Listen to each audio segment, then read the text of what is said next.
Victims of molestation are capable of recovery. The purpose of this show today is to take you, if you've experienced this, from being a victim to being a victor.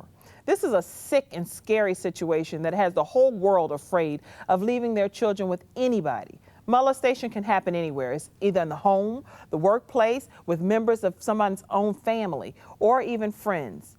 Let's deal with this pain so today you can be free from the bondage and the shame that may have been experienced with molestation and come out with a sense of healing and hope.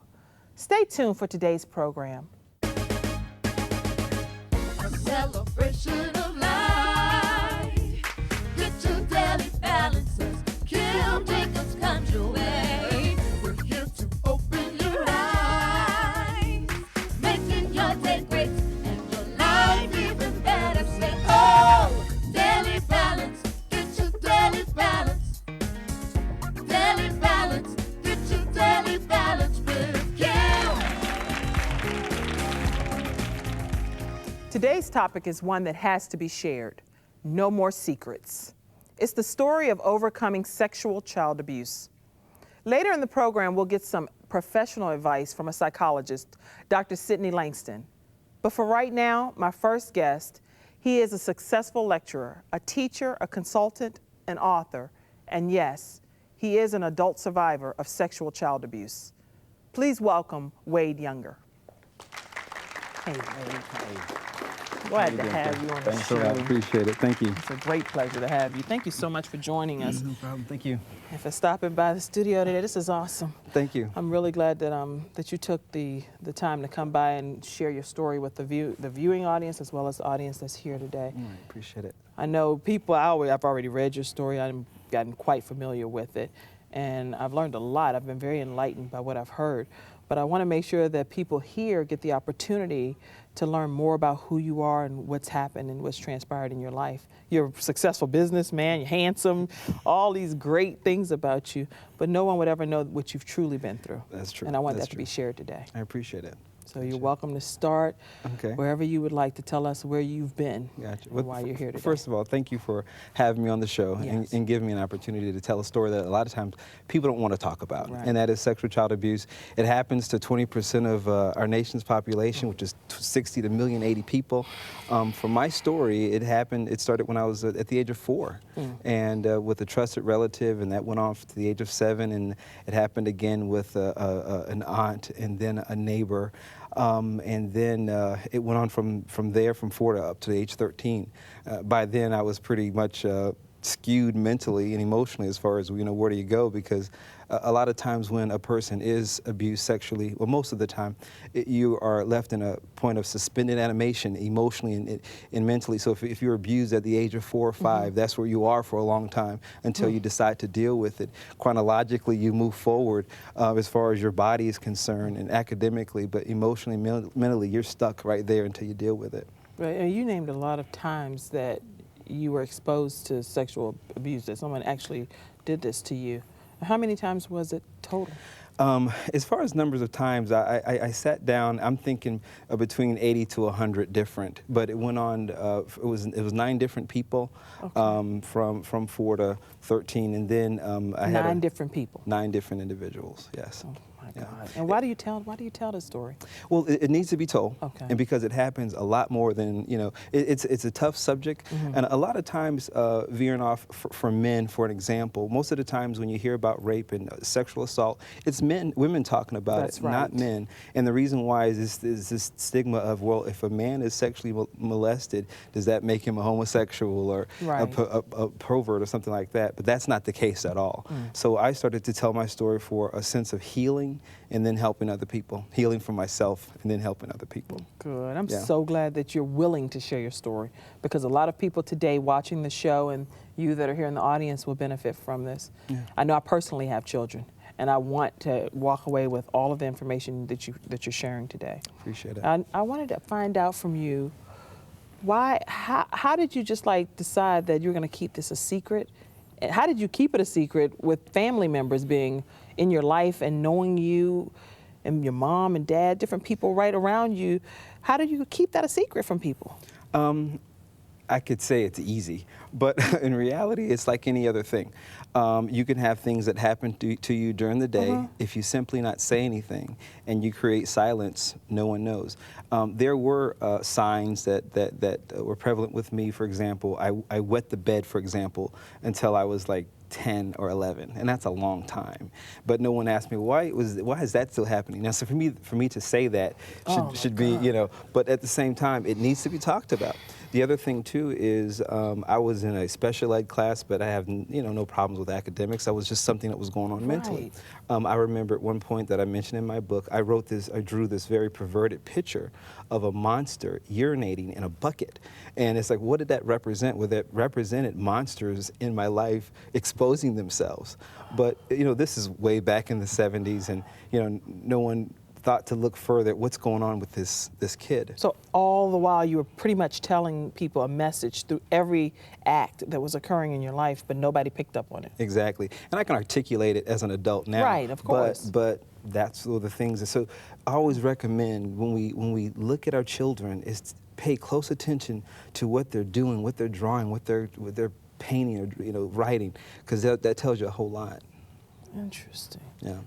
Another reason why I decided to just started to talk about it is because when you are a child, you start to generalize a lot. So if I can't trust this adult or this person that's older than I am, I can't trust anybody.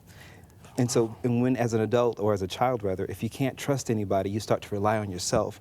And you think about how dangerous is it for a child to rely on themselves. Right, because you were ages 4 to 13, you said, right, during that exactly. time frame. Exactly. So it's very difficult for you to rely on your own judgment at that time. Exactly. And how did you handle it emotionally? That's a good point. Emotionally, you shut it down. You ask, well, why do people get into drugs and alcohol and, you know, promiscuity? It's all to numb the emotion. And that's what I did. I did things to help me numb my emotion. I was excessive in play, or just, you always did something that just took your mind away from what was going on inside of you. But, you know, as you're talking, this is like, I'm sitting here thinking about my own children. That's, I'm sure any person that's watching this show or here, you automatically start trying to personalize and internalize yourself, and you're like, what are my children drawing? I need to go home and watch some drawings and see what does that mean specifically. How do you tell parents, make sure your child feels good about knowing that it shouldn't be a secret? Right. How do you know to tell your child that this should not be a secret, and they believe you enough to actually not keep it a secret? The first thing that I recommend is you have the conversations, and you start those conversations by, you talk about body parts, and don't give them pet names. Right. Give them the real names. And then you start to talk about safe zones as far as touching. And understand when it comes to sexual assault and sexual child abuse, a touch on the arm or the shoulder, if it's done with the connotation of sexual gratification of the predator, that's sexual child abuse. So even if you're touched on the arm or the hand, and if it's not done in an appropriate way, that too is sexual child abuse. Those are the things that we teach our kids. Now, I wrote a book entitled The First Line, and I outlined just that because parents are the first line of defense. And the interesting... That book is called The First Line by Wade Younger. And I want you to make sure that you visit his website and get a copy of that book. What is your website, Wade? It's thebutterflygateway.com. Thebutterflygateway.com. Right. That's it. And the other thing, too, I wanted to mention briefly is a lot of times when it comes to parents, they know, but it's a tough conversation to have for them. So I'm encouraging parents to have courage, talk to their children, because children want to speak up. They just need an advocate for them to do that. What better advocate than a parent? Interesting. Now, what if, as a perpetrator, because this happened by multiple people that victimized you, do perpetrators actually know their victims, that this has been a victim of sexual child abuse? Very much so. Very much so. Once a child is molested, predators can definitely tell if you've been molested. As far as what does that look like, is it a pheromone? Predators, no.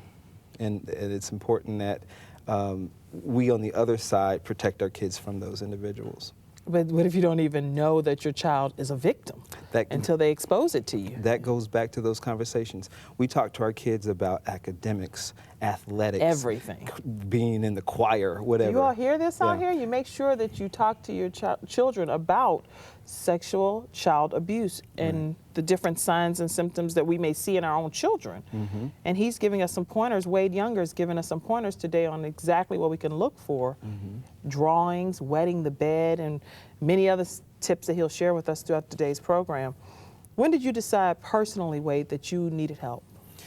That was several years back. I was married for a very long time, and because I didn't deal with all of my issues of sexual child abuse, it has a wearing on any relationship that you had. I was no different.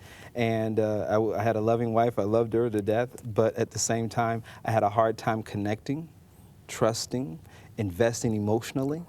And because of that, you know, you're either investing in relationships or you're withdrawing. I was doing a lot of withdrawing. And it was all because I needed to deal with my issue. And so then you just decided to... Yeah, and then it was a matter of finding a therapist that I trusted. And then as far as telling the story and then following up. Because what you have to, as the expression goes, you have to be sick and tired of being sick and tired. Yes, yes. So I was sick and tired of that. Excellent. And then once I started to reach my epiphany and understand, wait a minute, I didn't have to lose all these things or go through this pain. Let me help someone else do the same thing. And helping someone else is definitely a sign that you're better. Yes, yes.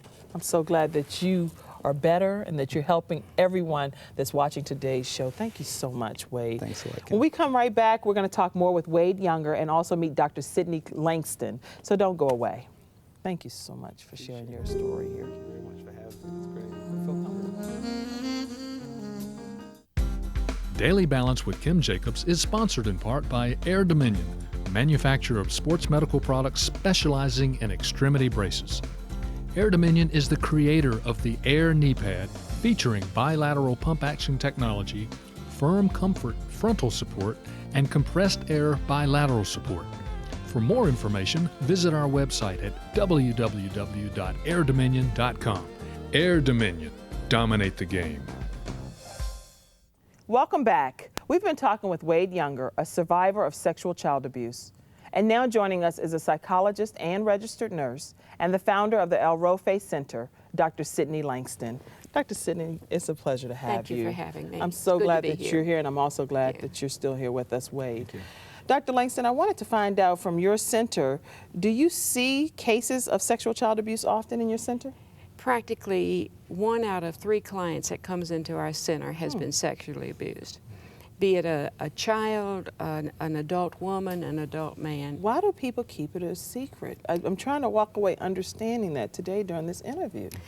You know, when a child is sexually abused, the perpetrator has hooked that child. They have either won them over by grooming them, by being a friend, by buying them candy, doing fun things with them. They know who's vulnerable, who's not vulnerable. Or they will tell that child, if you tell, I'm going to hurt your mother, I'm going to hurt your dad. I even had a situation where one perpetrator told a child if he told, he was going to burn their house down and everybody would die in it. So it's out of fear a lot of times. And did those type of things happen with you, Wade? Well, in my case, there was a grooming that took place first, and then after it happens, and if it happens repeatedly, you start to feel like it's your fault.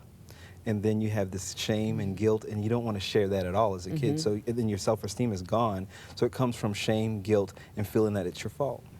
Real embarrassment, heartfelt embarrassment over it.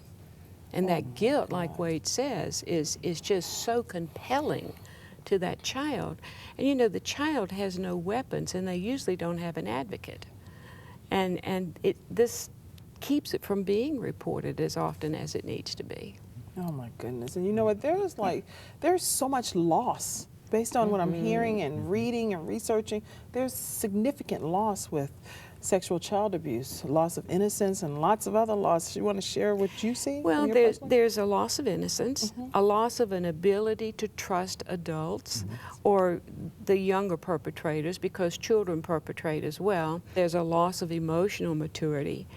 there are just so many losses that a child goes through when they're sexually abused. And you said women also abuse people, and I know I read your story, and you were abused by a woman. Right, women. mine. It started with a couple of trusted relatives, and then when I got of age, when I was in the 10, 11 years of age, it was a woman again that was, I used to cut her grass.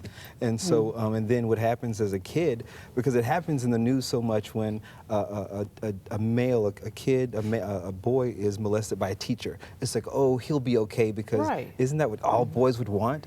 But that's not necessarily the case. So you were sent possibly as a job to do this. Right. With family members not knowing that they're sending you to harm's way, because nobody would know that. Right. I was always an entrepreneur, so it was my idea to cut the grass. Oh, okay, it was your own personal idea. Yeah. So, but that was one of my customers, and that's the thing. I get really upset when I see it on the news. You have it's when you see a male molesting a young girl. It's like, oh, put him under the prison. Right. But when it's reversed, it's like, she needs therapy. You know, that's an interesting point, because the women perpetrators, it seems that they are not prosecuted or held accountable as much or as severely as a male perpetrator. That's why I wanted to have you on the show today, because oftentimes when people think about molestation, sexual child abuse, they automatically think about the man doing this to the young lady, which we know happens significantly. That's happening. And it happens quite often, and there are situations out there like yours, and I wanted this to be exposed. No more secrets, even when it comes to men. Good point. So and as we talk about statistics, these are the statistics that people report. We're not talking about those who do not. Right. I didn't report. And so if it's 60 to 80 million people, times 2 that because people just don't say anything. Exactly. Well, are there specific methods that perpetrators use, Dr. Langston? Yes, you know, as I said just a minute ago, they become friendly with a child. They let that child know that they're very special to them. You are my precious little darling. And they just groom these little children. And candy, favors, it's our secret.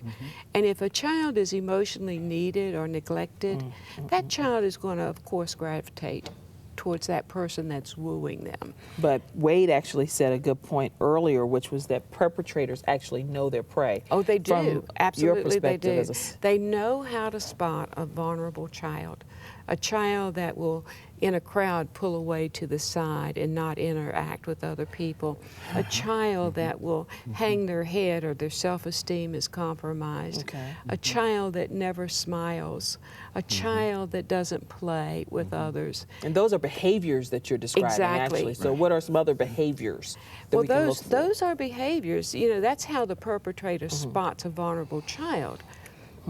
There are other behaviors that manifest in a home, so the parents need to be aware of those behaviors that may be suggestive of a child being sexually abused. And that's different. So what are those type of behaviors? Well, as Wade said, you know, bedwetting.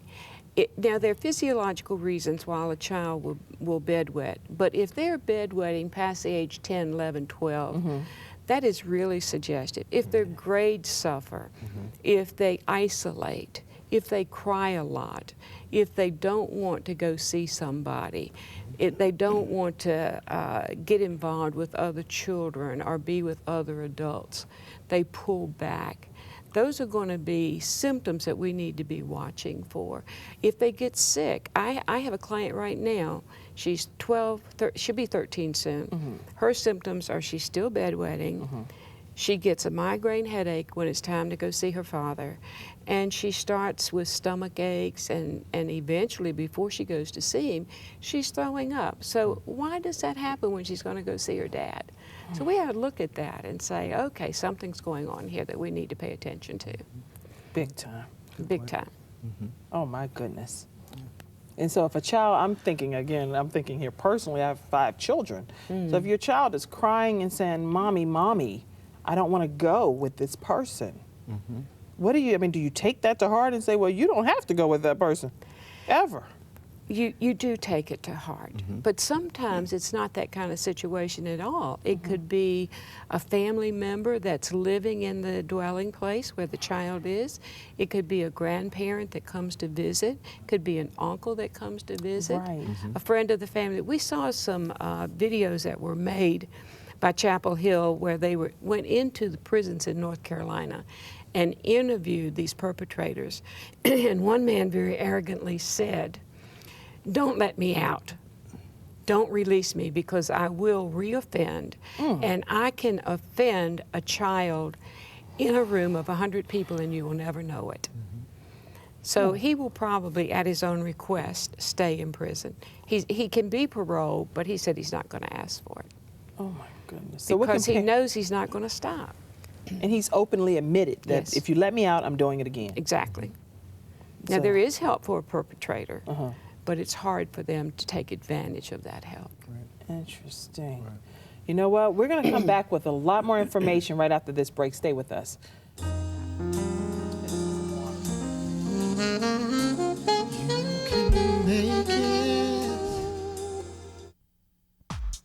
Daily Balance with Kim Jacobs is sponsored in part by the Rock Worship Center, Church of God in Christ, located at 1113 Fordham Road, Charlotte, North Carolina. The Rock Worship Center, making disciples through evangelism, exaltation, and edification. For more information, call 704-358-4167 or visit our website at rockworshipcenter.org. We're back with Wade Younger and Dr. Syndey Langston talking today about overcoming sexual child abuse. No more secrets. And Dr. Langston, right before we went to break, I really wanted to talk to you about how parents can help their children if they've been through this situation. How can they do that? Well, let me address that from two perspectives. Okay. The first perspective is if you don't know. So parents need to get informed. They need to be aware of what the symptoms are so that they can look for them if they have any hunch that their children are being sexually abused. So get informed. If you find out that they are being sexually abused, you want to take them immediately to get help. You want to take them to a medical doctor, have them checked and evaluated. You want to report it to the police if the doctor validates that it has been occurring. You want to get that child to a counselor so that child can work on those issues.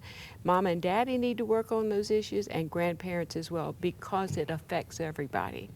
So my recommendation is get all the help that you can and be sure you get the help that you need as Right. quickly as possible.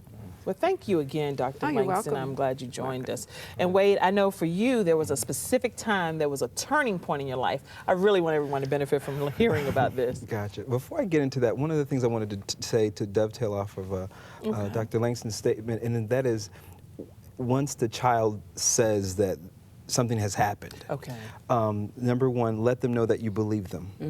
And number two, let them know immediately it's not your fault. It will never be Exactly. your fault. That is huge for recovery. And because 98% of children that report, it's the truth. Because you're thinking, well, what if kids just say that? Most kids who say it, it happened. It happened. Especially a child Yeah. saying this. So let them know, I believe you, and it's not your fault. And then you can move on from there. Beautiful points there.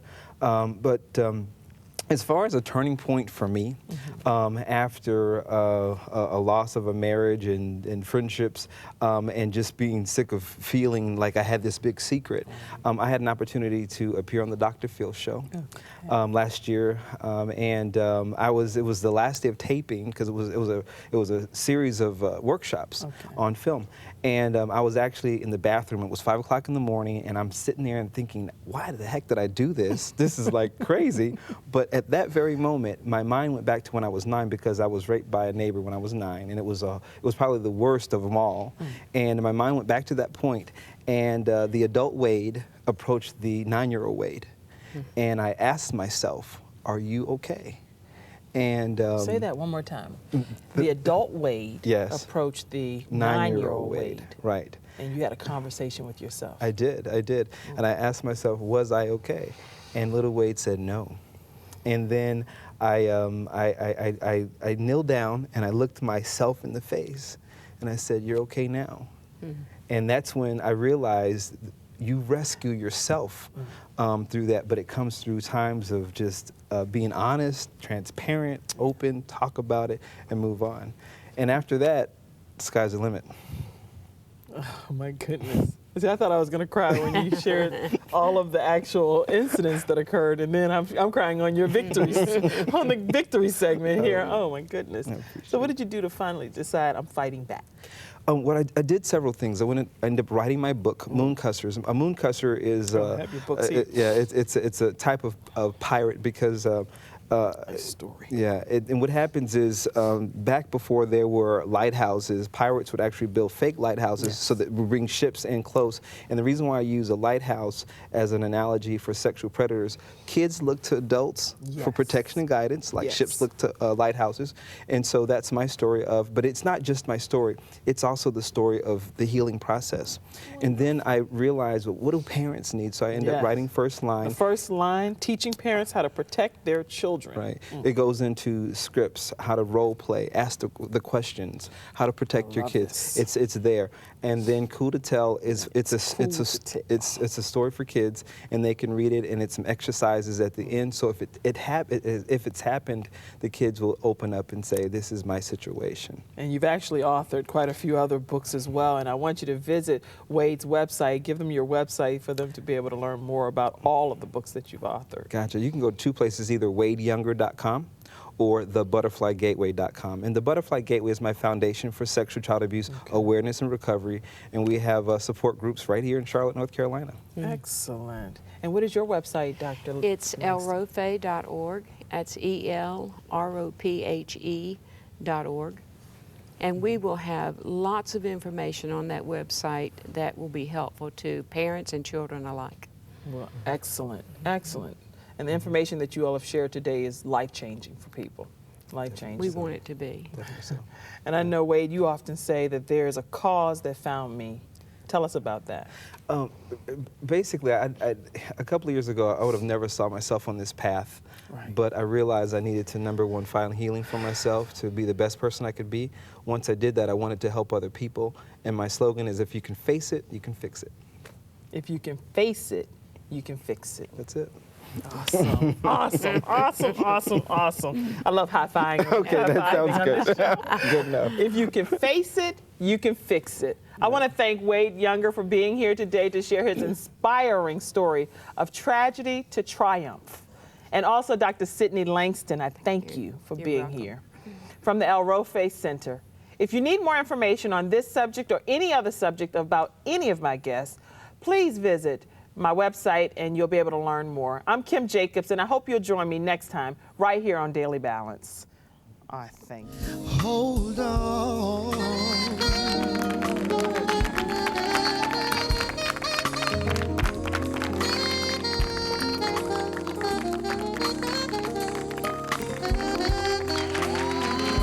Closed captioning for Daily Balance provided by Air Dominion. Dominate the game.